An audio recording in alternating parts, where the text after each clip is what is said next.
Hello, what's up mga idol? For today's video ay isi-share ko sa inyo mga idol yung ginuhit natin. So, ayan, black and white pa rin. So, ang napili natin i-guhit mga idol ay isang paro-paro or butterfly mga idol, no? So, bago tayo nag-pintel pin mga idol, siyempre nag-sketch muna tayo. So, ayan po, medyo detalyado yung butterfly natin mga idol. Ayan.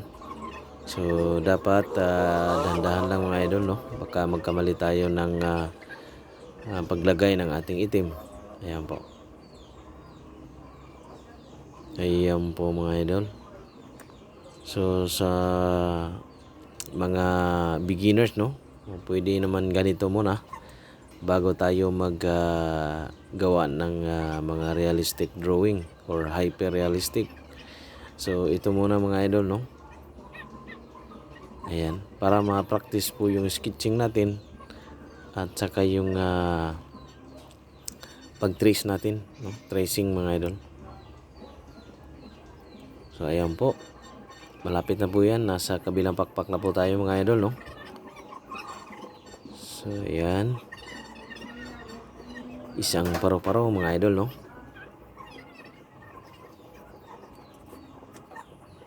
So sa mga may talent na ganito, no, advice ko sa inyo na ipagpatuloy nyo palagi pong mag-practice para po ma-enhance or ma-develop yung ating skill ng pag-drawing. Ayan po mga idol. So malapit na tayo matapos mga idol. Signature, may nakalimutan tayo mga idol sa baba. Ayan, oh. Ayan, malapit na matapos mga idol. Thank you for watching. Signature.